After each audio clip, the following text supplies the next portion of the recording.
Welcome to the Howie Silbiger Show on the True Talk Radio Network. Get in on the conversation. Call 1-877-669-1292.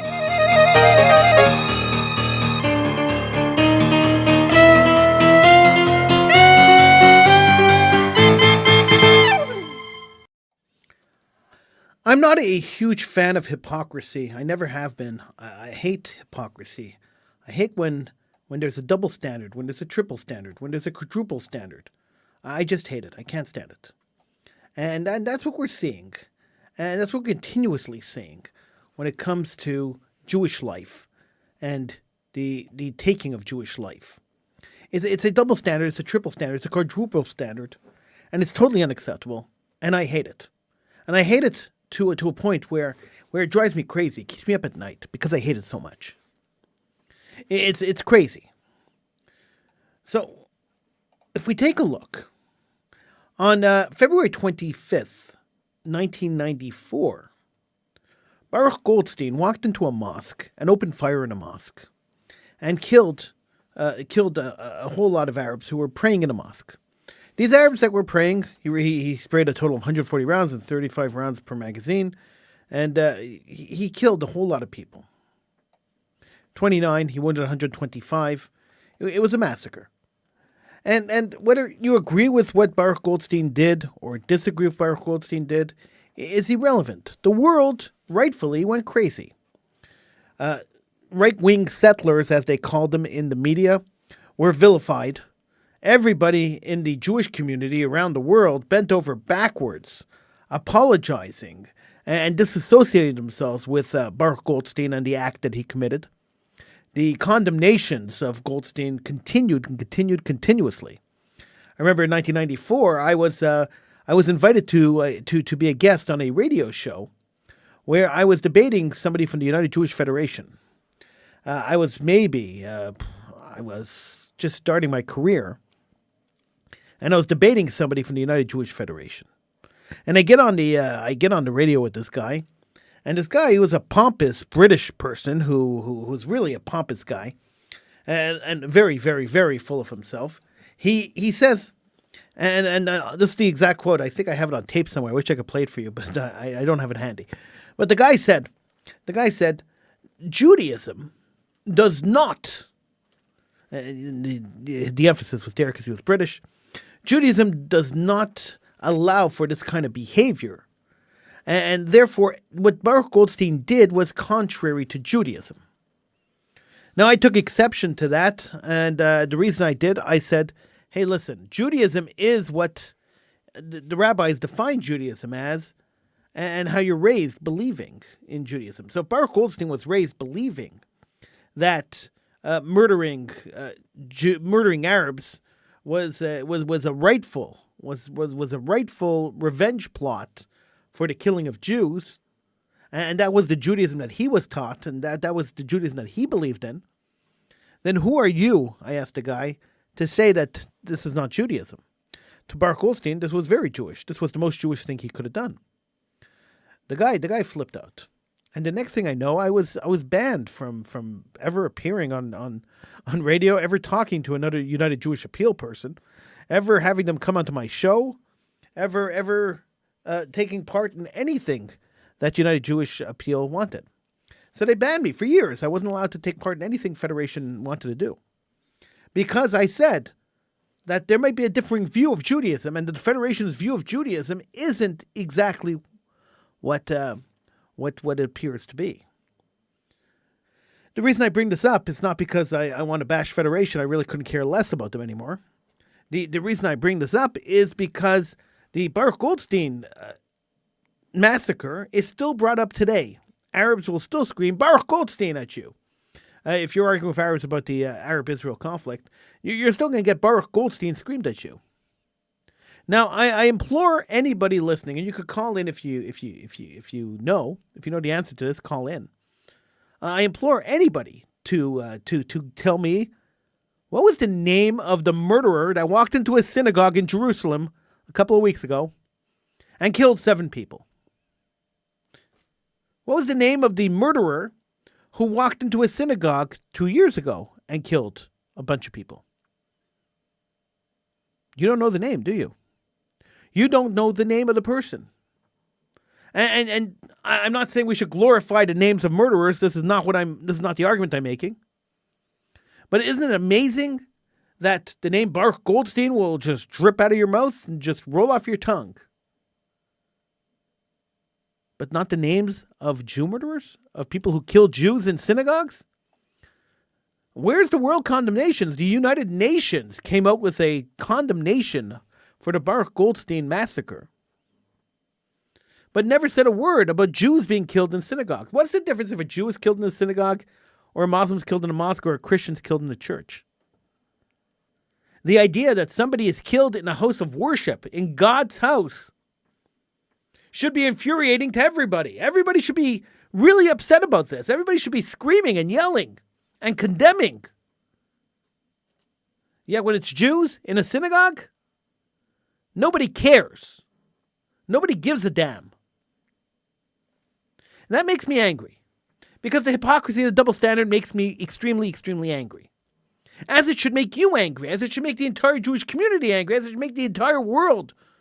People who are moral, people who have some kind of feeling, some kind of heart, should be angry that there has not been more of an outrage over the murder of Jews in a synagogue. I know in various cities, Jews met in synagogues and they said prayers for the wounded. Great. Amazing. That's a good thing to do. That's the proper thing to do. Pray for the health and the healing of the people who were hurt. But the fact that there was no world outrage, that the moral world, or the immoral world that we live in, didn't care that somebody walked into a synagogue and shot Jews, is outrageous. And we see it over and over again. When Jews are killed, nobody cares. When anybody else is killed, we hear it, front page news everywhere. Continuous coverage on CNN. Continuous coverage, 24 hours a day, 7 days a week. Not for Jews. Nobody cares when Jews are killed. Another Jew is killed in Israel. Who cares? That's the attitude. It's infuriating. It is completely infuriating, and I don't know why the Jewish community isn't mad about this. I don't know why the Jewish community isn't screaming about this. I don't know why we allow the nutcases in our community who commit crazy crimes like Baruch Goldstein. I don't know why they allow them to be vilified across the world. I don't know why Jews bend over backwards apologizing for the crackpots in our community. But nobody ever apologizes to the Jews. Nobody ever cares what happens to the Jews. Where were the Muslim imams getting up and saying this is unacceptable? As every rabbi in the world got up after Baruch Goldstein. Where are the Muslim imams? Where are they? Why the silence from the Muslim community?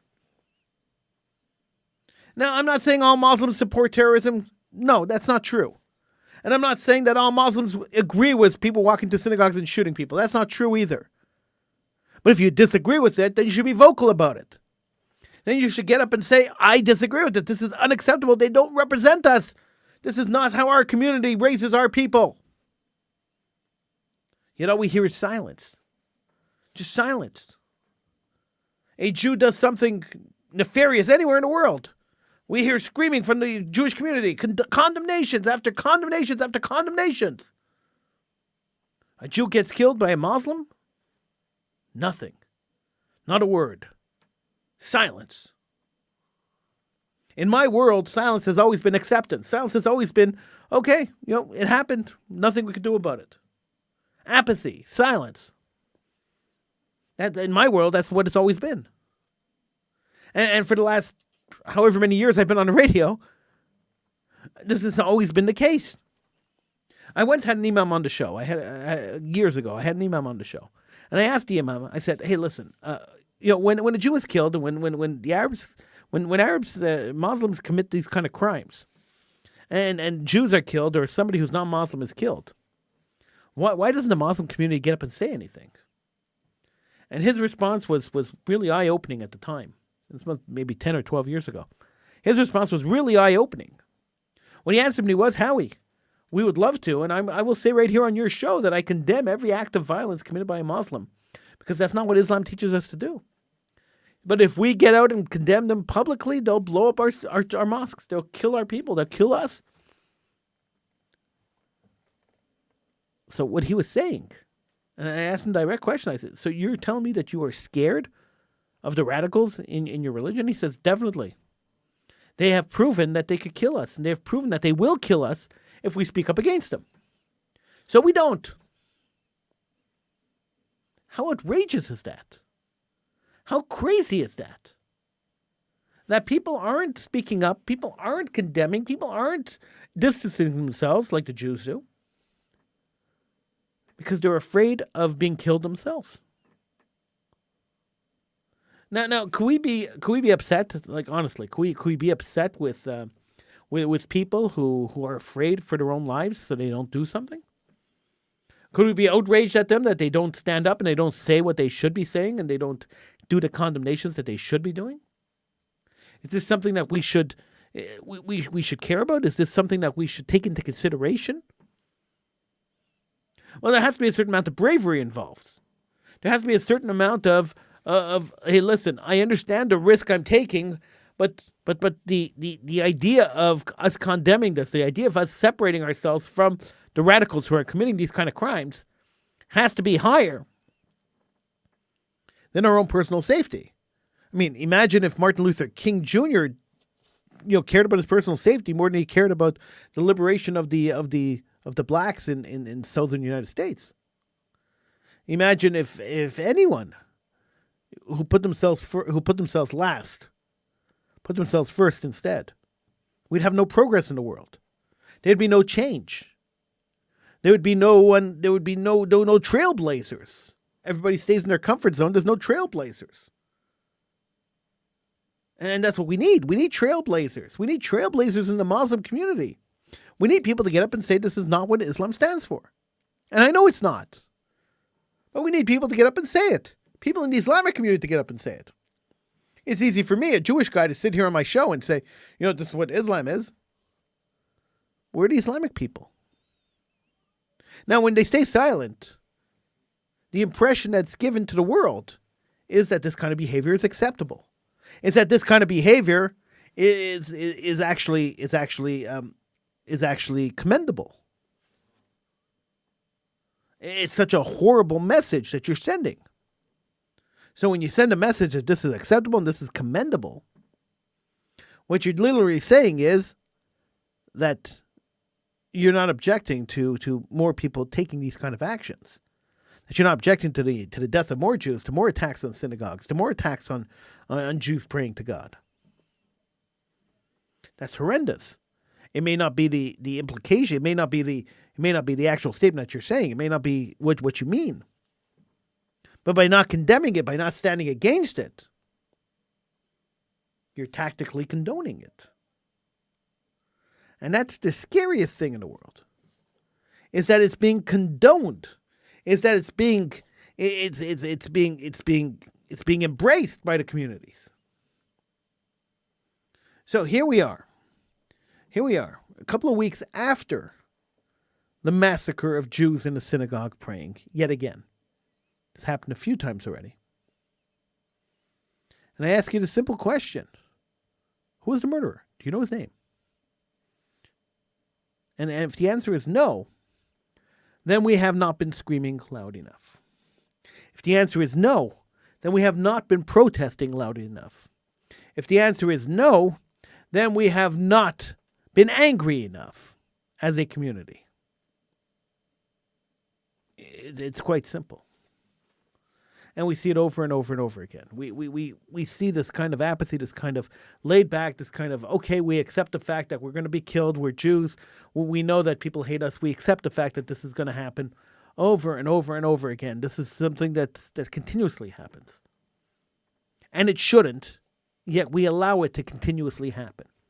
We allow it to just continue going and going and going until we find ourselves in a situation where we're killed with impunity.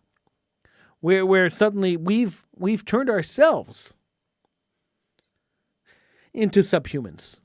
We've taken the humanity out of ourselves and allowed other people to crush us. Now, you may disagree with me, and if you do, feel free to call in. But the truth is that this is what happens. So when we're not outraged when people kill us, and we don't scream, we don't yell, and we don't protest, and we don't, as a community, respond in a strong way, then we're just sending the message that it's okay to kill Jews. I've had this argument for years and years and years when it comes to desecrations and destruction of Jewish property. So if a synagogue's desecrated, I've always advocated, and I continue to advocate, that the entire community should be notified, that this should be splashed across every front page of every paper, and that protests should be done, and that and that we should be screaming and yelling. Now, I've had rabbis, I've had people on security councils, the Federation Security Council. We take care of the community. I've had these people tell me that by advertising, by publishing, and by protesting these kind of behaviors, we're only inviting copycats to do the same thing. But that's not necessarily true, because it all depends on the messaging that you're going to send. So if somebody desecrates our synagogue, the message shouldn't be, we are saddened by the desecration of the synagogue, which is always the message. We should be outraged by the desecration of our synagogue. We will not tolerate anybody desecrating our synagogues. Our holy places are our holy places. You cannot touch them. Our graves are our graves. You cannot desecrate them. And if you do and you're caught desecrating them, well, then you will face the punishment and the wrath of the community. This is the message we should be sending. Jew haters, people who hate Jews, should be afraid to mess with the Jewish community. They should be afraid to go near a synagogue and do something to a synagogue. They should be afraid to attack a Jew or to yell horrible things at a Jewish person. There should be fear. And there isn't. And there isn't because we as a community choose not to instill fear into our enemies. We choose to be peace. All we're saying is give peace a chance, people. Rather than, all right, you want to come after me? Well, I'm gonna come after you first, like the Torah tells us to. We refuse to be the people the Torah wants us to be. Now, it could be that we have this complex because we were persecuted for so many years, and that we're afraid to do stuff. That's possible. It could be because we're not training our community to defend themselves and to defend their property and to defend their community. That could be too. Or it could be, and this is most probably the case, as it normally is, it could be that we are in a position where Jews have become too affluent. Affluence breeds apathy. It always has. And it could be we're in a position where we become too affluent, too comfortable in the communities that we live in the diaspora. Too comfortable with our neighbors. Too comfortable with our governments in the diaspora. We don't want to shake the boat. We don't want to rock it. Things are good for us in North America. And we rock the boat, maybe we'll wake up some anti-Jewish sentiment. Maybe we'll wake up some Jew haters. Maybe we'll just wake them up. So maybe we should just keep quiet. And I think that's the attitude that's been passed down from generation to generation. Sei still, keep quiet. The less you say, the better it is. And that's the attitude I've gotten since I started doing Jewish radio years and years and years ago. Was always, how could you talk about this on the radio? How could you say these things? Who are you to talk about the Jewish community? These are questions I get all the time when I do shows. And the answer is, I'm a member of the Jewish community, and I have every right to express my opinion. And if you want, you could call in. That's why I have open lines. You could always call in and we could discuss it. And if you don't want to call in, I've had people tell me, I don't calling into your show because that will justify it. It will justify your position and it will legitimize your show. Well, hey, buddy, Show's been on for almost 30 years. I think it's pretty legitimate. You're not going to legitimize my show any more than it already is. 30 years is a long time. So I'm not really worried about you legitimizing my show. What I am worried, and what I've been worried about for 30 years, is the state of the community. Now, 30 years ago, we had this. If we had this conversation 30 years ago, which I did on the show, I would be saying exactly what I'm saying right now. Nothing has changed. The Jew haters have become more brash. That's it. That's all that's changed. Is that before Jew haters were quiet. They were hiding. They were coming out at night. They were like vampires, coming out at night and doing their thing and then running into their caves. Today they're brashly being Jew haters in the streets. I've been a victim of Jew hatred. I've seen other victims of Jew hatred. I've heard stories of victims of Jew hatred. But I've seen it firsthand. And it's really quite disturbing when I see this kind of thing. I'm sure you're disturbed by it too. I can't imagine you're not. It is extremely disturbing. So how do we solve this? What do we do to solve the situation? What do we do? Where do we go to help fix this problem? So we can't go to the federations. The federations want things to stay the same. They want Jews to assimilate. They're the assimilationist groups that want Jews to assimilate. They're the Hellenists. They want to be in bed with the government. They want to make as much money as they can. They want to exploit Jew hatred for profit, which many organizations do. So how do we solve the problem of Jew hatred? How do we solve the problem? How do we protect ourselves? Now, I've said this a million times, and I'll say it a million more. The first thing we have to do is we have to start teaching our kids martial arts. Every school in the world, every Jewish school in the world should be teaching our kids self-defense. It's the first thing we have to do. A nation that could defend itself is a nation that survives. When people get attacked in the street, if you're able to defend yourself, then you are able to defend your community. So the first thing we have to do is teach self-defense. And I can't for the life of me understand why it's not being taught anywhere. Now I know some people are going to say, Howie, you're the principal of the school. Why don't you install self-defense in your school? And it's in the plans. It's happening. It's going to happen within the next year. It takes time to implement the program. It takes time to get training and blah, blah, blah. But it's going to happen. Because I think it's inherently important that as part of gym class, kids learn how to defend themselves. I think it's inherently important that we teach Judaism to our youth. There are so many people running around who don't understand Judaism. So when a Jew hater comes to a Jew who doesn't understand Judaism, doesn't understand what it means to be a Jew, and the Jew hater expresses some kind of hatred towards the Jew, it's hard to defend Judaism, hard to defend yourself, hard to defend against a Jew hater when you yourself have no idea what Judaism is. Now, it's not a critique on you. It's not an insult to people who don't know anything about Judaism. It's the fact of life that the diaspora and the assimilation factor in the diaspora has caused many Jews to separate themselves from Judaism, to have no education, no practical knowledge of anything Jewish.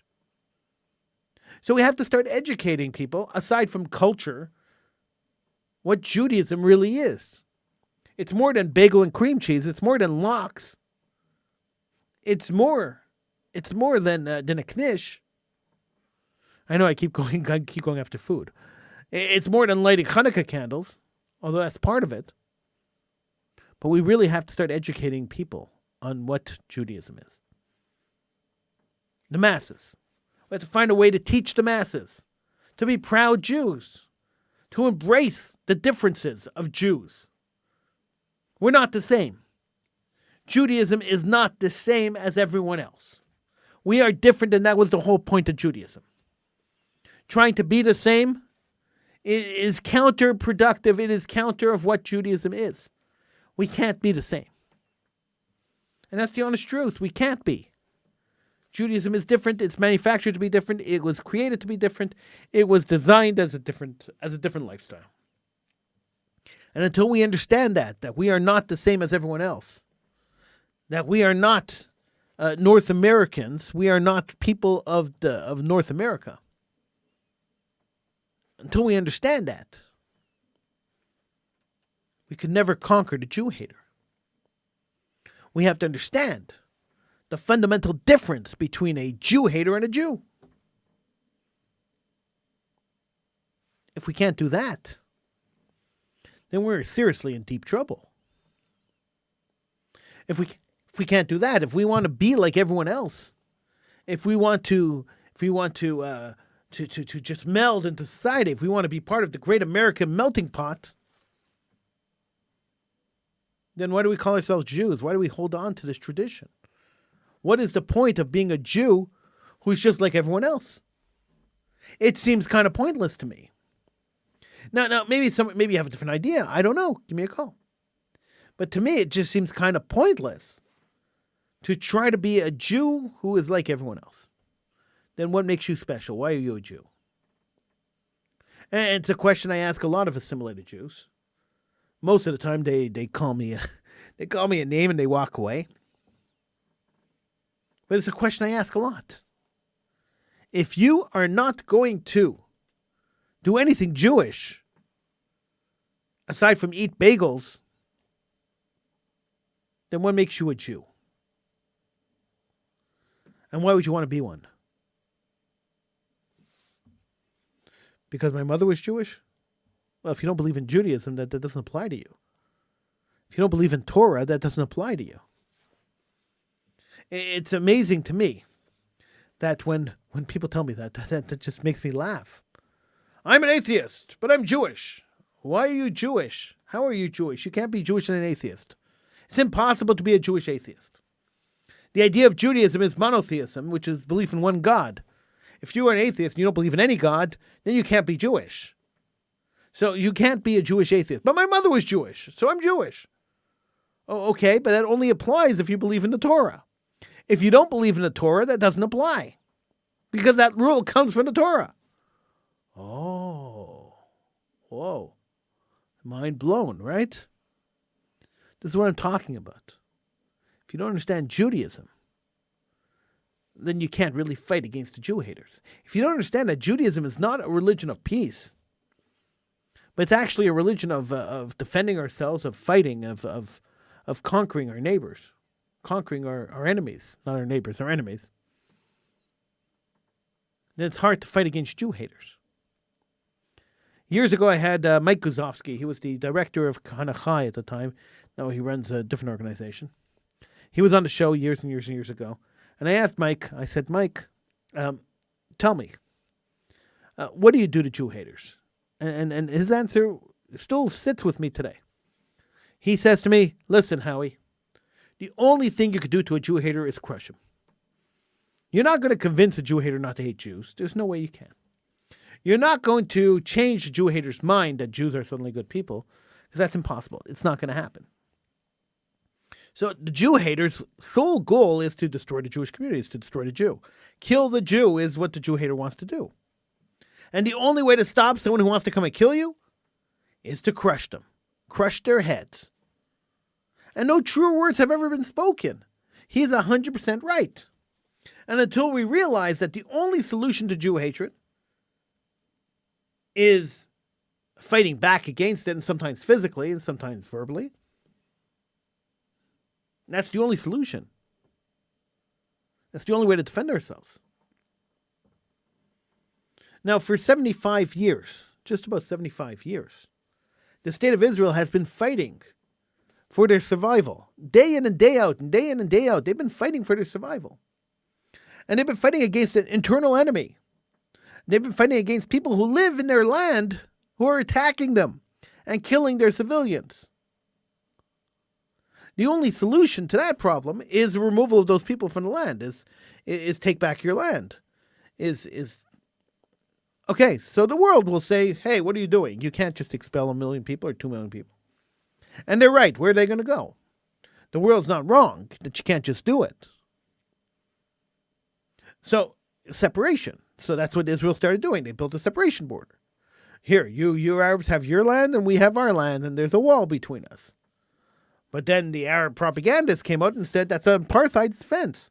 You're committing apartheid. You're separating the Jews and the Arabs. You're creating an apartheid state. No, we're creating a safe state for our people. But once again, we are terrible at public relations. We are terrible at talking to the media. We are terrible at defending ourselves and at defending our country. We're absolutely terrible at it. And so when these questions are asked, our government officials don't answer the questions in a logical way that North Americans and that the world will understand.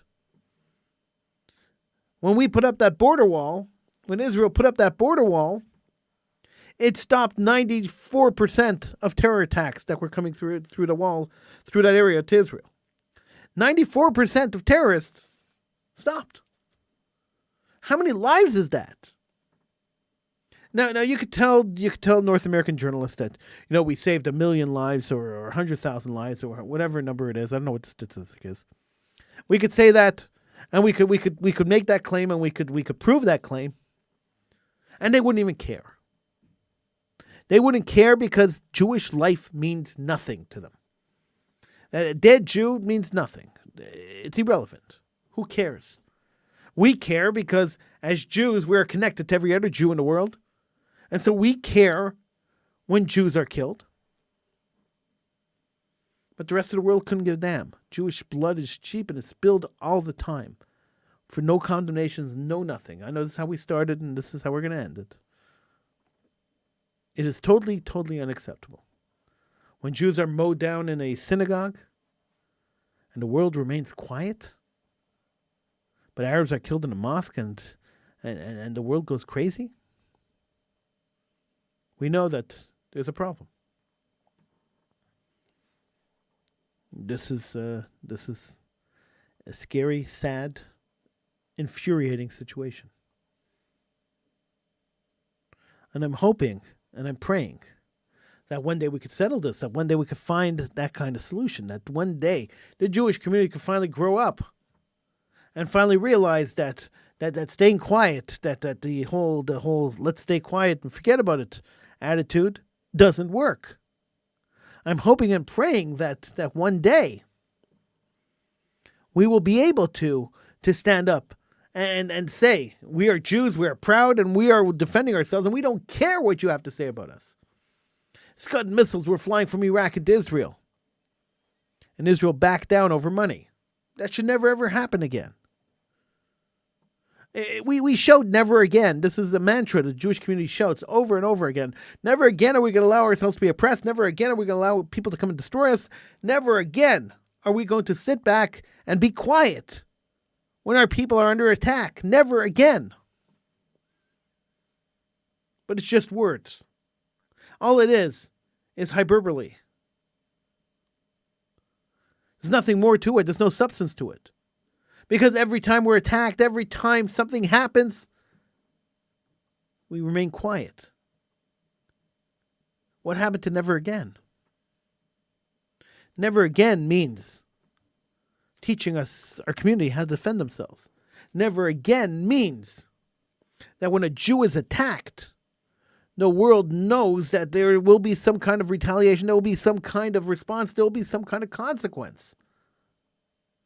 Never again means that we are not going to sit back quietly and allow our community to be attacked over and over and over again without some kind of response. That's what never again means. Never again means that our community will realize that they're in grave danger and that there's a potential for another massacre, and they'll get up and they'll leave and they'll find a place to go.